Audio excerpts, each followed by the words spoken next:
Hi, welcome, welcome. Just gathering.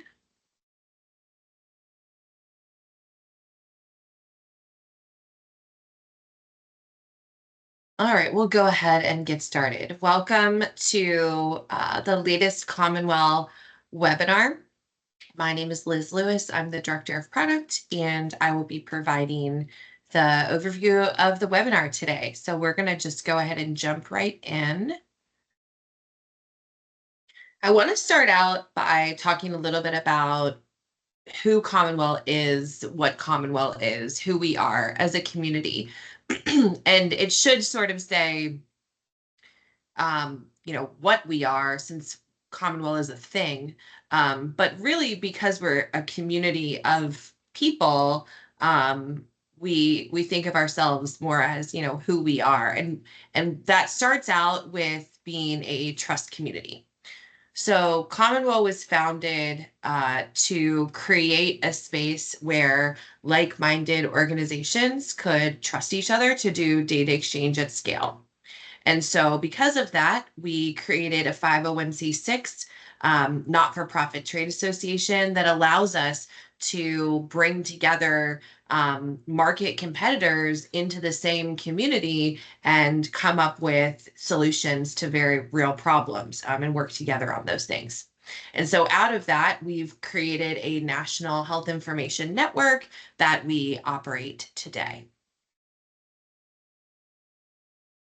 I like to talk a little bit about our vision and our mission, just to sort of kick us off, because at CommonWell, our mission has been, or our vision and mission have really been the same for since the beginning of the Alliance in 2013.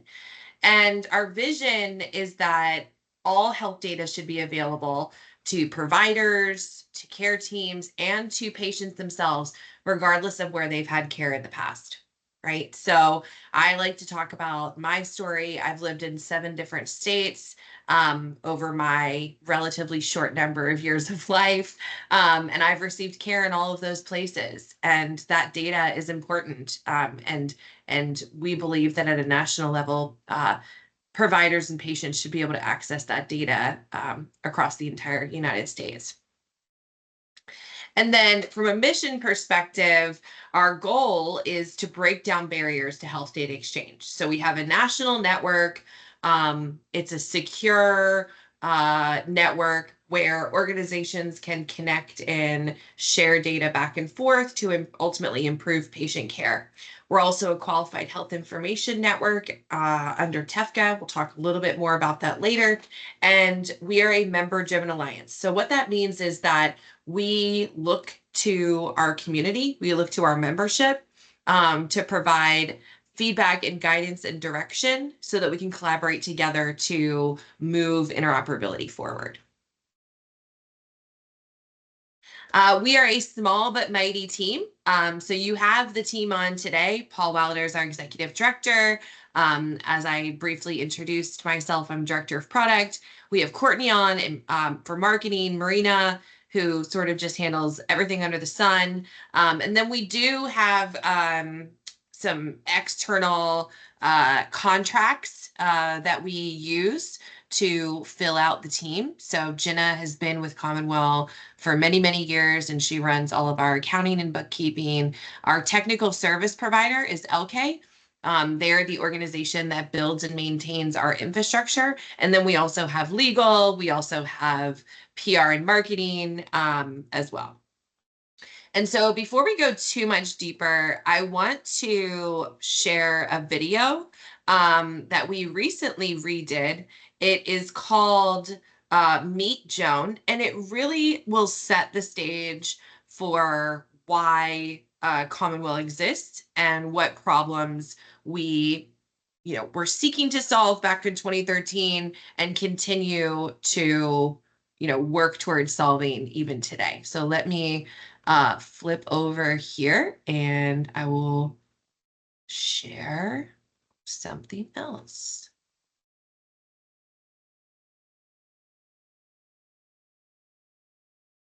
Actually, let me do it this way because I think I need to include sound. Yep. course. There we go. Include sound. Go here. All right, now it should work.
So I always get a little like flutter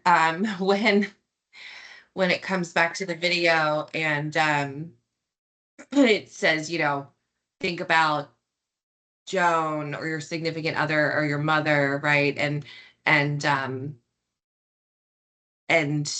for me, this is really the why. This is why CommonWell exists. This is why we were founded.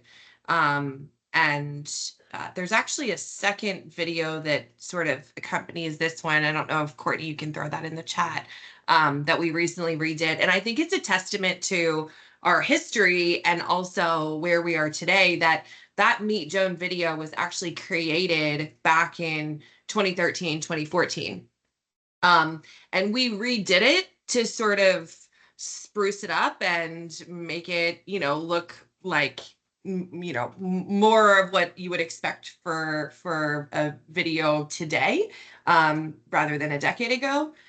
But the message and the story that we tell and the why of that video has not changed. And a lot of the actual script of that video also did not change, because our why and our mission and our vision and why we do this every day remains the same. So brief on our history. We were founded in 2013. We were actually announced on the HIMSS floor, which was crazy and exciting, by 7 health IT companies that were pretty fierce competitors with each other. You can see several of them here. This is on the stage at HIMSS doing the announcement of CommonWell. And they came together because they had a shared vision that health data should be accessible. Despite the fact that they're competing on products and solutions that they're bringing to the market, that accessing the data that exists inside of those systems should not be as hard as it is. And all of these companies and many, many more had spent years and years investing in point-to-point interfaces, and point-to-point interfaces serve a purpose, and still do to this day, but ubiquitous data access across the nation cannot rely on point-to-point interfaces. So thus the national network was born. We have a very diverse membership. I'll show you a slide that's kind of our NASCAR slide of logos here in a bit, that ranges across the entire healthcare uh, kind of continuum. We have CommonWell services, and we'll talk about what CommonWell core services are as well in this presentation. Those core services are deployed across the United States in all 50 states, in DC, Puerto Rico, and US territories.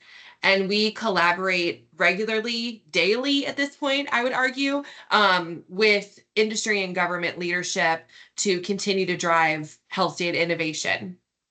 Just 2 weeks ago, we announced our intent, or our pledge, to become a CMS aligned interoperability network. And we've put in the hard work to become a qualified health information network as well. So these are some of the key values. These are some of the key components that make up the alliance that really matter to us. Obviously, community, we care about what's going on within the ecosystem, and we want to bring it together as many puzzle pieces or key players as possible so that they can work in collaboration with each other. And in order to get ubiquitous data exchange across the United States, you have to have scale. So we're all about growing, increasing scale, increasing access. Our executive director, Paul Wilder, and I often tell people, we don't care how you get connected, just get connected. We're connected to, we bring in partners on the inside, but we also connect to external frameworks because the mission and vision remains the same. Trust is at the heart of everything we do. It's actually one of our core services, and stability, making sure that when you're operating a trust network at the scale that we have, that it is stable for all of our participants. A lot going on. This is a very high level snippet of some of the key milestones that we've hit. I mentioned founded in 2013. Within less than 12 months, the very first providers went live on the network. So from ideation to writing a spec to implementing a spec and getting it deployed on provider sites took under a year, which if you work in technology, I mean, that's pretty incredible. We got over 1,000 provider sites live within the first 2 years. We added the patient access use case back in 2016 because we believe, as a part of our core vision, that patients should have a right to access their own data as well. And then we also became an implementer of care quality. So care quality is another framework that exists nationally that provides a rules of the road of how to do nationwide query-based document exchange. So in order to provide an increase in access of data, we became a care quality implementer. And we really worked primarily at the beginning very closely with Epic to make that happen. We brought live several other use cases, event notifications, fire, payment and operations. We introduced a connector program, recognizing that there are fantastic interoperability solutions that exist out in the market who have their own clients to connect. So expanding beyond just sort of the traditional EHRs getting connected, also including other types of interoperability solutions to bring on board other types of clinical users to the network. One of the proudest moments, I think, at least from my perspective, is back in 2022, we demonstrated Fire at Scale at HIMSS. And this is the fast security implementation guide that allows for a dynamic registration versus a manual registration of a client to a Fire server, which is really exciting. And then over the past 2 years, we've been in the process of building a brand new infrastructure with our new technology service provider, LK. And we've transitioned from our legacy platform to our new platform, That is almost complete, and has been a 2-year effort, but we are nearing the finish line there. And then finally, in 2024, we were designated as a qualified health information network under the Trust Exchange Framework and Common Agreement, also known as TEFCA. Just a brief snapshot of some of our statistics, our metrics. When you connect to CommonWell, you get access to over 125,000 provider organizations. Now, what constitutes a provider organization is difficult to define sometimes. Some of these, N of one could have tens or hundreds of facilities underneath of them that are not enumerated in a directory in a manner that we can calculate to include in this number here. So, for example, one out of the 125,000 plus is the federal HIE, which is the VA, DoD, Coast Guard, right? So it's a significant, really, you can get different numbers, you can represent it in different ways, but ultimately it is a significant amount of the United States that is connected. And this is both inside of CommonWell and then what we make accessible to our community through our participation in external frameworks. We have over 261 million uniquely identified humans in our MPI, and the health records retrieved is more than this. It changes every day. It's probably like 12 or 13. I should go back and do the math, but every month we're adding millions and millions of documents to this number. So this is our NASCAR slide. These are all the logos. We try to keep this as fresh as possible, but it shows you that we have inside of the Alliance a really broad representation of members. The majority of these members you can see here are on the service adopter side. And then a smaller number are on the general member side. We'll talk, I think, in the next slide about what the difference is between those two. But that's been a huge shift over the course of the past 5-6 years, where most of the time organizations are coming on board specifically to be a service adopter, which means that they are technically connecting into the network in order to exchange data. General members support the mission and vision of the Alliance, but are not technically connected to us directly. So if you're thinking about joining the Alliance, this is sort of how I break down, what type of membership is right for you. Majority of the time, it is going to be a service adopter membership. There's different flavors of that. There's, becoming a service adopter for all available use cases. There's becoming a service adopter for just individual access services or patient access. There's being a provider, a healthcare organization or provider organization yourself that also is a technology solution, like a telehealth organization that has a slightly different flavor, but all of them are service adopters. And what that means is that they are connecting their solution, or you are connecting your solution to the CommonWell network, right? You're onboarding your clients so that they can connect and share data with all of their trade partners who are also connected.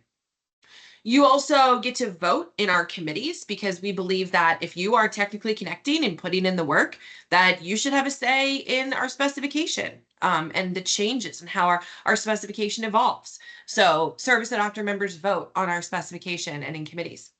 And then some of the same things you'll see with the general member: participate in our work groups, our committees, have a voice within the industry, cross-marketing, where we try to do white papers, we try to do case studies, highlighting the success of our members, and then accessing all of our internal materials. General member is a lot of the same, except they don't technically connect. And so these are organizations that support our mission and vision that I've gone through.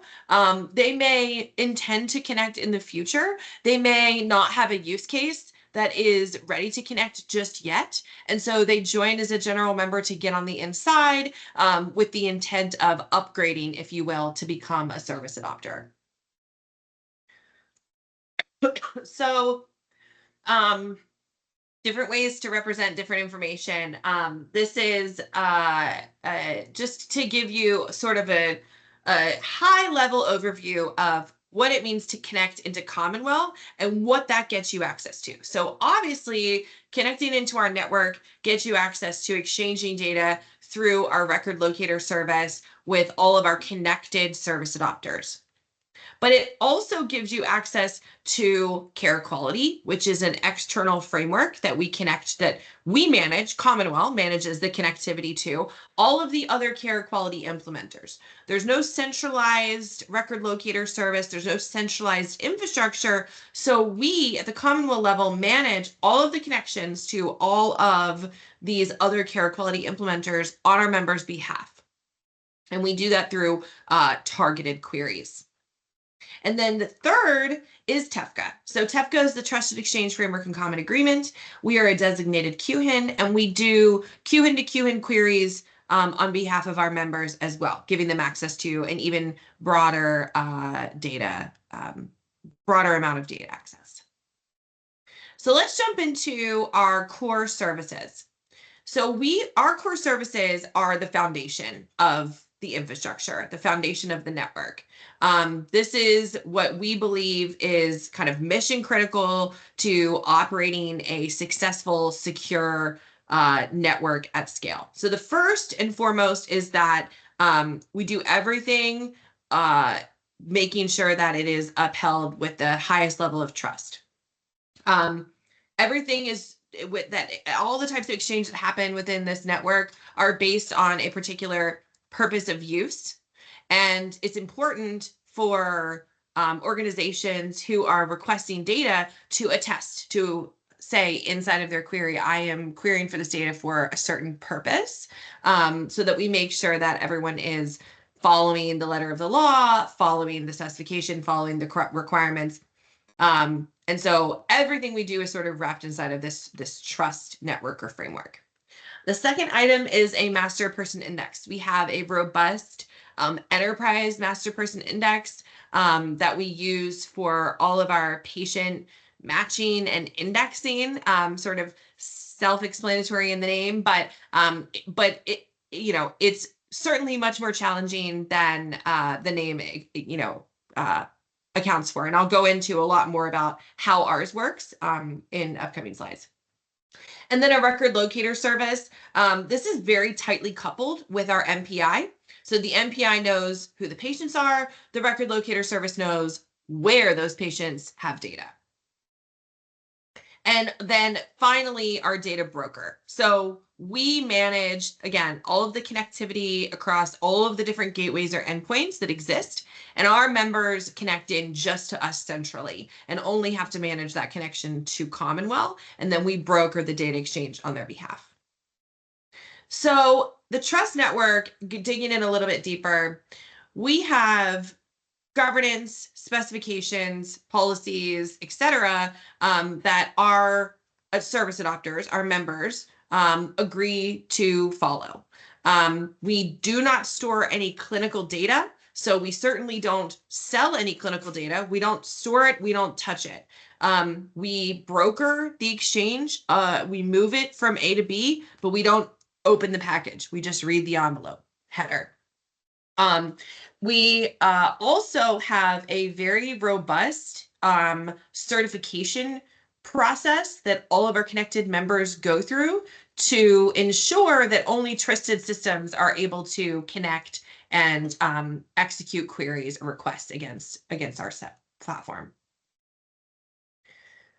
Our MPI is definitely like the cornerstone of why we exist. And without being able to understand who patients are and where their data is, it becomes very, very difficult to operate at the scale that we have. So our MPI collects patient demographic data, first name, last name, date of birth, gender, address, phone number, etc. And we create indexes of really persons. So the person is the individual human being, and then we have patient indexes underneath of them. So in the example here, there's a person named Jane Smith, and then in our MPI, because of the data that comes into us from our connected organizations, we have the patient, Jane Smith, as she's known at Mercy Medical Center. We have the patient, Jane Smith, as she's known at the pulmonology clinic and at the family health center. And so when one or a different entity initiates a query for data for Jane Smith, we know who she is, we can match her demographics, and we know where her data is through this foundation of our MPI. So how does it work? Our MPI starts with automation. So we have some advanced algorithms that create the highest level of the index, the person, and deduplicates and merges person records as it learns more about the person from the patient level data that comes into it. We have worked over the past several years to simplify our MPI. So way back when, in prior iterations of our specification, we had a much more complex way for our members to interact with our MPI. And over the past 2 years, we've spent a lot of time and investment in simplifying that. So end users don't have to have manual interaction with our MPI. The MPI has advanced algorithms that weight and score attributes to make sure that the correct patient goes under the correct person in the index. But then we also have an increase in reliability, because not only do we have the algorithms that know that they're making exact matches, we also have a secondary model that allows end users to view and make changes to match patients that fall below our automated matching threshold. So we have a very high bar for patient matching that's done through our algorithms. And then we have a slightly lower bar for a probabilistic matching algorithm that presents possible patient matches back to a clinician or a staff member working for a provider's office that can look and see, are these two, is this patient the same as this patient, right? And do that manual adjudication.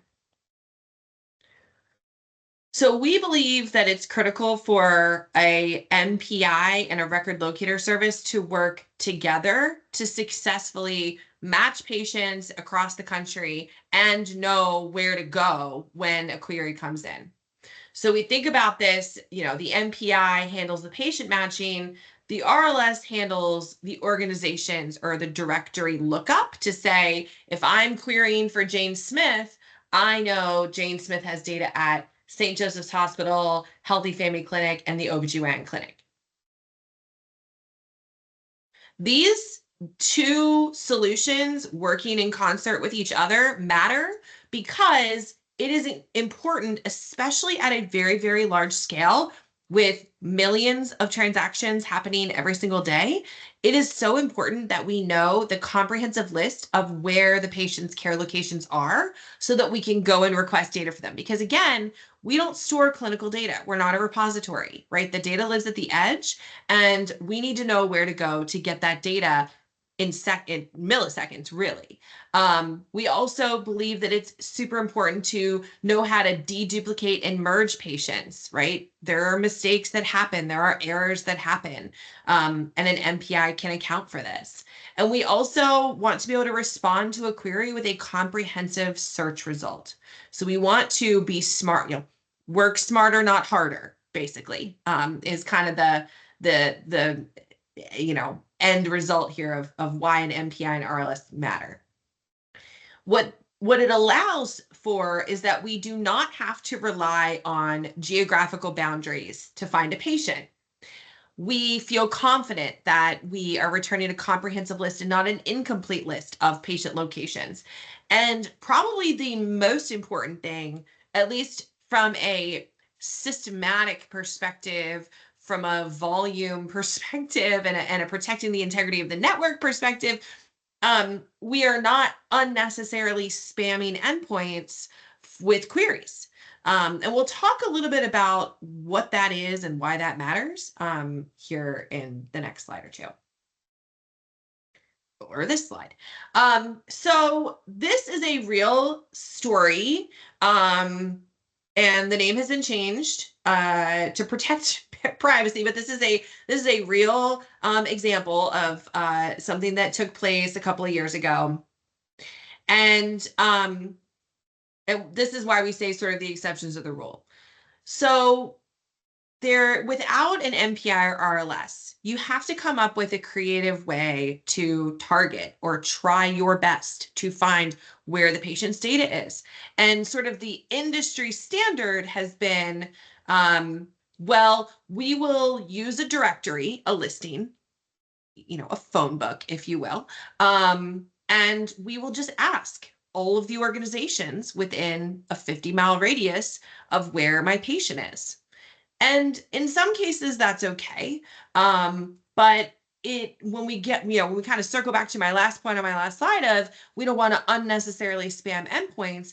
If you think about a 50-mile radius around where you live, how many provider organizations exist inside of that 50-mile radius? Probably a lot. If you're in a more urban setting, maybe not as much if you're very, very rural, but somewhere in between, right? Potentially a lot of providers, right? And so it's important that we think about this in just sort of like real everyday language. The likelihood that you've been to 80, 90% of all of the providers in a 50-mile radius around where you live, pretty low, pretty low. I myself probably have 3 inside of a 50-mile radius, and there's hundreds around me. Not a great hit rate there. So this example that we have, I'll just kind of read through to you. So Sam lives in Hoboken. He's visiting his father 72, well, I have 73 miles, 72 and a half miles south on the Jersey Shore. He has a significant asthma attack that requires an ambulance trip to the emergency department. If you have asthma, or know people who do, it can be very difficult to speak, let alone breathe, right? So his providers need to understand more about him as he is coming into the emergency department. They need to know what medications he's on, what problems he has, and they need to have access to that data in real time. But they also need the opportunity to share that data back with his pulmonologist back in Hoboken once he gets discharged from the emergency department. And so in a traditional geofencing searching model, a 50-mile radius is not going to allow for data exchange between the ED in the Jersey Shore and the pulmonologist in Hoboken. His records would not be available in either scenario here, right? And so that is why we believe that the MPI and the RLS, because they don't know geographical boundaries, they know who the patients are and where their data is, regardless of those geographical boundaries. And that's why we believe that that's really critical for true nationwide interoperability.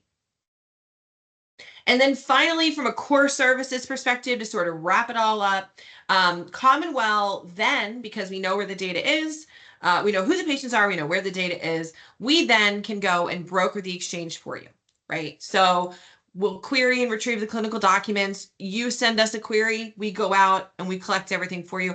That is both inside of CommonWell and for any external frameworks, Care Quality and TEFCA, for which your clients might be enabled for. We support standards-based exchange.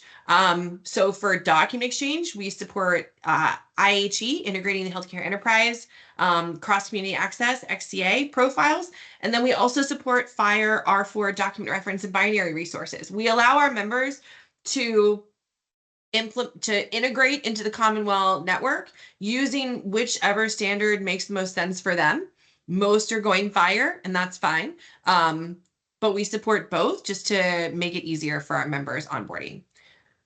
And then we buffer the inbound transactions that come in from external frameworks. So you're not getting slammed with discovery queries, searching for where data is from external parties. We buffer that for you. So you're only getting queried from us when we know you have data for a patient.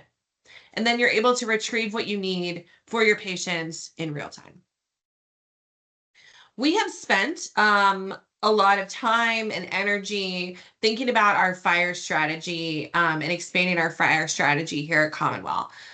For many years, I think 7 years or so, give or take, we've supported document exchange via FHIR, which I sort of previously touched on in the last slide. So our members can connect to us using R4 document reference and binary resources to exchange clinical documents back and forth. This is arguably an easier standard for document exchange than kind of the legacy or older version, which is the IHE XDA query and retrieve. And we still allow access to the CommonWell network, and then also Care Quality and TEFCA, and we just transform. We have an MHD transform in the middle that allows us to go between XDA and FHIR for document exchange. Now, discrete data exchange via FHIR is something that we've been testing for several years. We support the FAST security implementation guide, and we are currently actually in the process of doing another round of testing with some of our members.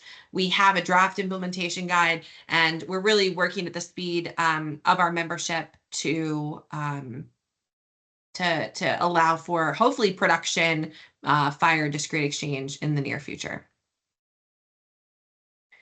And then lastly, we did recently add patient access via FHIR in TEFCA specifically.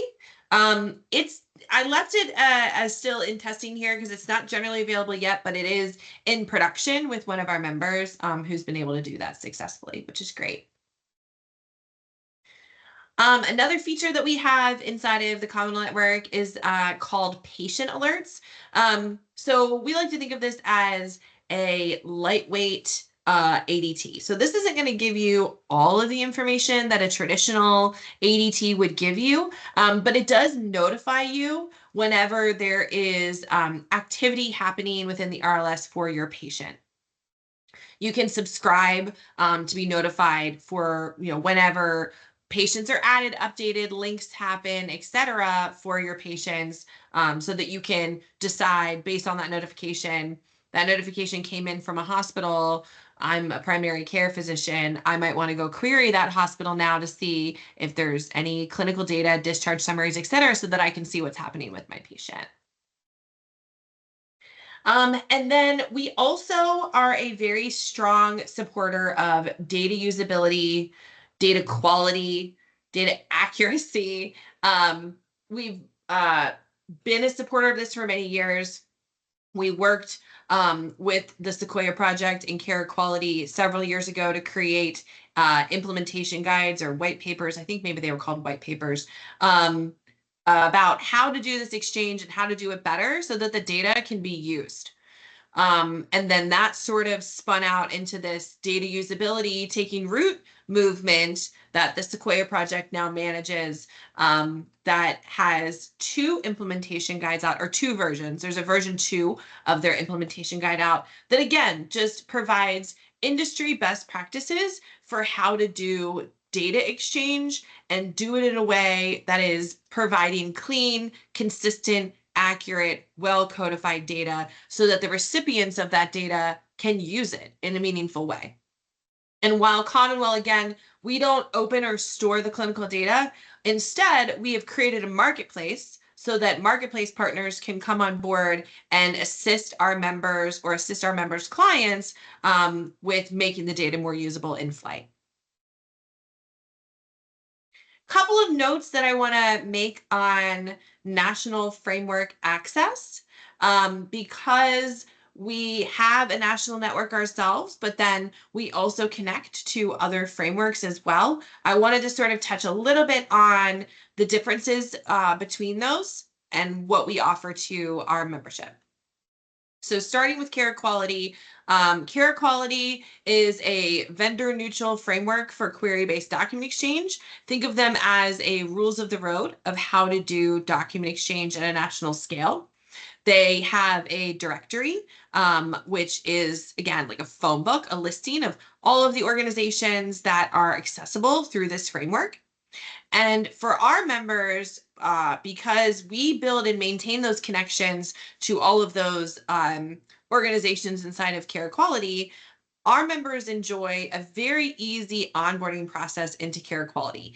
It is a literal flip of a switch, easy configuration that our members can manage themselves to turn on what any of their clients to access care quality. We also provide additional functionality for better targeting of organizations. And we do note that, primarily care quality is used for treatment, provider to provider exchange. They do permit other purposes of use, but that's really the primary one there that works. For members of CommonWell, there's no additional technical requirements to connect, and there's no additional cost to connect either. It is a very easy flip of a switch, like I said. For TEFCA, TEFCA is a little bit different. It's a public and private framework. It came out of the 21st Century Cures Act, which mandated that the ONC, the Office of the National Coordinator, also sometimes called ASTP, create a trusted exchange framework in common agreement. And that's what they did. And it's abbreviated to be TEFCA. It acts as a framework for both query-based document exchange and push. So pushing documents from one place to another, although that hasn't really taken off just yet. There's a different national framework for pushing documents that's called direct trust or direct secure messaging. And so the push side of TEFCA is sort of just the use case dependent at this point in time. It's also very easy to configure to add TEFCA access. That should say TEFCA, not care quality. But it's the same type of configuration, flip of a switch. The main stipulation is that in order to initiate queries for treatment or for required treatment in TEFCA, that it does have an additional vetting process that takes about 2 weeks for organizations to get through. And we assist our clients in getting through that process so that they can turn it on. But from a technical perspective, very straightforward, very easy, no additional build, no additional technical requirements, no additional cost. Primarily, TEFCA is used again for the treatment purpose of use, but does have some growing support for patient access as well, does have some support for public health, and is definitely trying to add other use cases to it. So CommonWell is sort of for us like the obvious choice in QHIN. The Qualified Health Information Network or QHIN model was really modeled after the foundation that CommonWell has built for all of these years. We've been operating a national network for more than 12 years now. We have a robust MPI and RLS, and we have a significant scale that's independent of other frameworks. But we see those other frameworks as complementary to our network.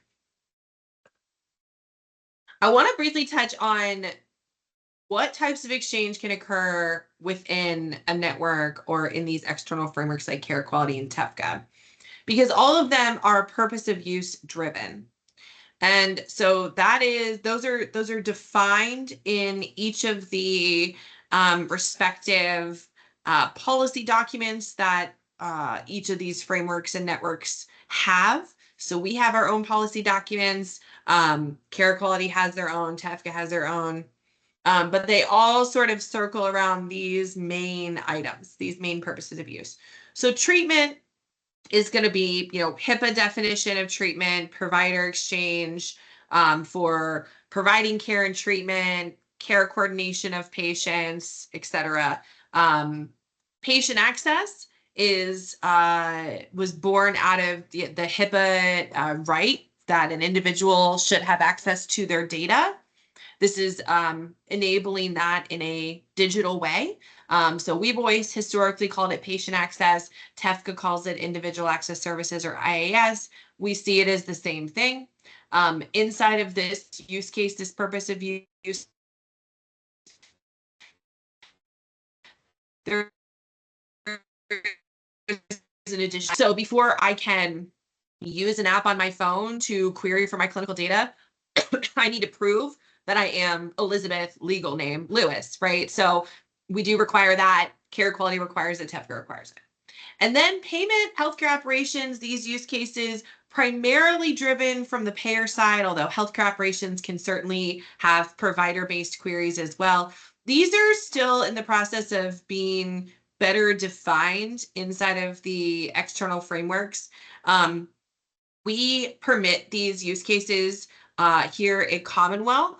We actually have a recent use case that we drafted and got approved this summer called Choose Your Own Trade Partner, so that we could better enable, more easily enable different types of solutions that want to leverage payment or healthcare operations use cases on the network. So still in early days, but is certainly something that we are working to better technically support. Public health, there is some public health exchange happening in TEFCA. And then the last one is government benefits determination. This is primarily being driven by the SSA. So SSA has um, uh, two programs that can give financial benefits to people that qualify. SSI and SSDI, I think, are the two. One of them is disability driven. One of them is income or no income driven. And so these benefits have to have a qualification to determine whether or not an individual can receive benefits. And in order to do that, the SSA has to collect a lot of information, and a lot of that information is medical data, clinical data. And so the way they do that today is very manual and can take weeks or months for a beneficiary to receive a determination and be able to get the funds that they need, oftentimes just to survive. And so we have been talking to the SSA for a long time, and they're also working with the groups, the powers that be, the governing powers that be in TEFCA to bring government benefits determination to fruition on the national networks, which will be really exciting to see. All right, so how do I get connected?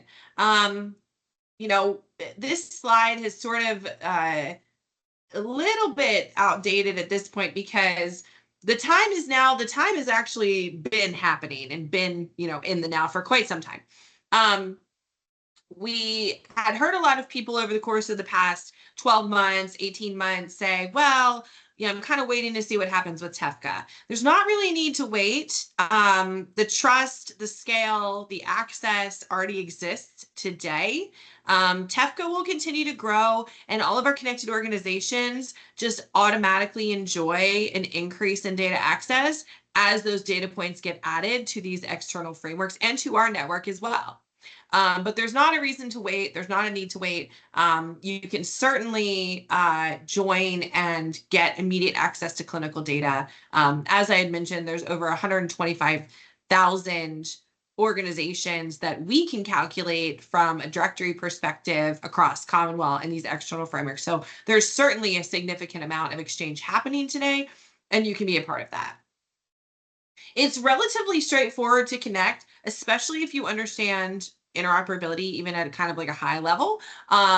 We have a public specification that's available on our website. So step one, review the specs, make sure that you have your own resources, available who can build, the technology, build the APIs into your solution.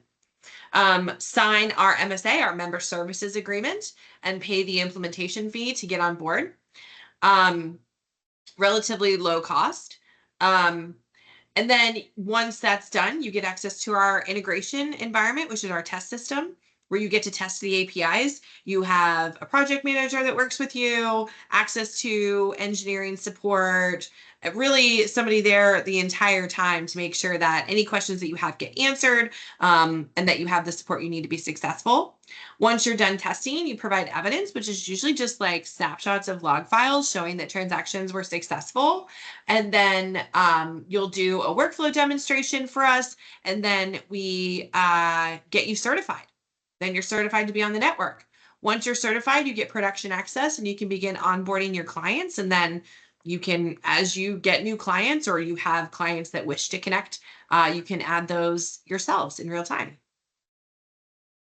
We do have several key resources that are available publicly on our website. So we have some of the materials that I've shared with you today under our resources page. We have our policies and bylaws on our website. We post regularly blog updates. I think Courtney put one in the chat about our CMS aligned network announcement. And then we have a map, and that map has all of the provider sites that are available. And it's also something that can be downloaded into a spreadsheet, which is really nice. As I had mentioned, our specification is public on our website, commonweallalliance.org/specification. It's also available under one of the drop downs on our site. It's not too difficult to find. I think if you just Googled CommonWell specification, it'd probably be the first thing that popped up for you. And our specification is presented in two parts. So we have the services side, which is more technical. It's going to give you all the API calls, security, SAML, all that good stuff. Pretty long, but it does have a lot of sample API calls of like, here's what you call, here's what you get in the response, which is nice, but makes it a longer document. And then our use case specification is sort of like the what, how the how is the technical, the services, the use cases is what can I do if I want to connect to the network. And there's a bunch of great information in there about how the network can be used. So I definitely encourage you to take a look at that. In addition to that, we operate committees at a regular cadence. We have a technical committee, we have a policy and use committee, and a marketing committee. And we host these usually bi-weekly or monthly to make sure that people are staying up to date on changes that we need to make to the specification, or there's a new policy that came out in TEFCA. Let's review it together and offer feedback to the community together. We're constantly taking inputs from our membership, from our community to represent, from our level, from a QN level, from a national network level, to make sure that, we're trying to influence policy in the right way so that it works for us and not against us. And then our members do also get access to an internal SharePoint site. We've spent a lot of time building this out over the years, and it kind of has two sites. It has kind of the main site that has access to policy and guidance documentation, committee documentation, all of our notes, meeting minutes, recordings are stored there, a marketing toolkit. And then we also have a sub-site for our services platform. And this is managed by our technical service provider, LK. And this gives our members access to a wealth of information about really deeply how the network works, up above and beyond our specification. How do I onboard? Here's the checklist. Boom, boom, boom, boom. Here's what I need to go through to onboard and be successful. Here's the user guides for all of the different tools that we make available. We have release notes that go out usually twice a month of the latest and greatest things that we've built that we want to make you aware of. There's just a lot of great information there that our members get access to. And then last for today, but certainly not least, every year we bring our membership together. And in the past few years, we've also opened it up to other, we say the public, but it's obviously really, more healthcare interoperability type folks. But anybody is welcome to register. Our fall summit this year is next month, September 22nd and 23rd in Indianapolis. Registration is open. We have the links here. I'm sure Courtney will also put them in the chat if they're not already there.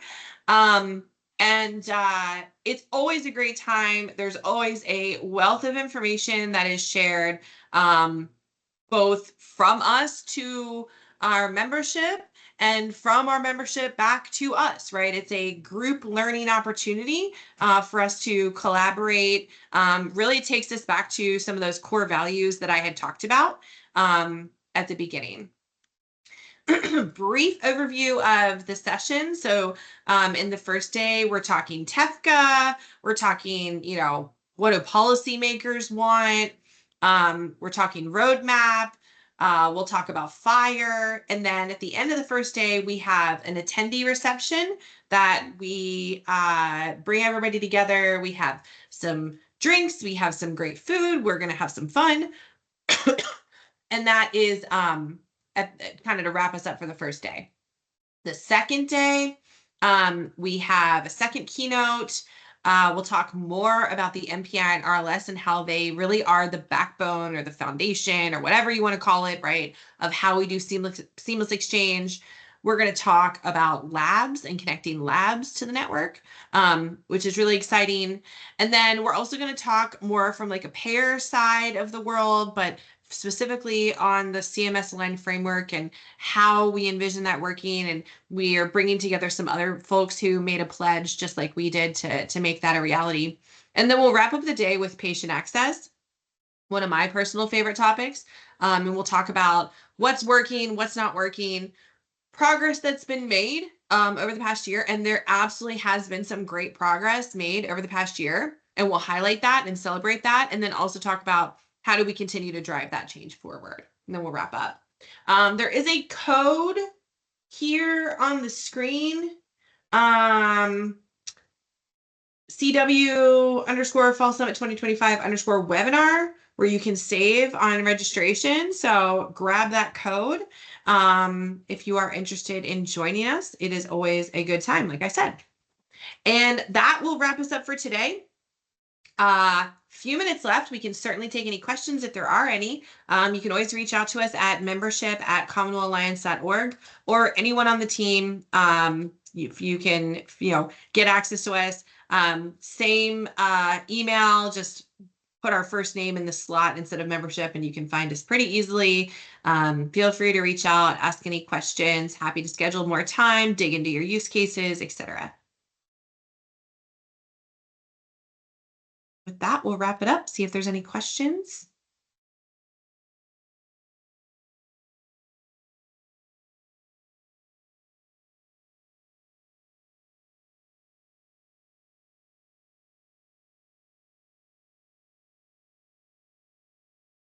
All right. I'm not seeing any. I think we can close it out. Thank you all so much. I hope you have a great rest of your day and rest of your week. And yeah, let us know if you have any follow-up questions you'd like us to answer. Thank you.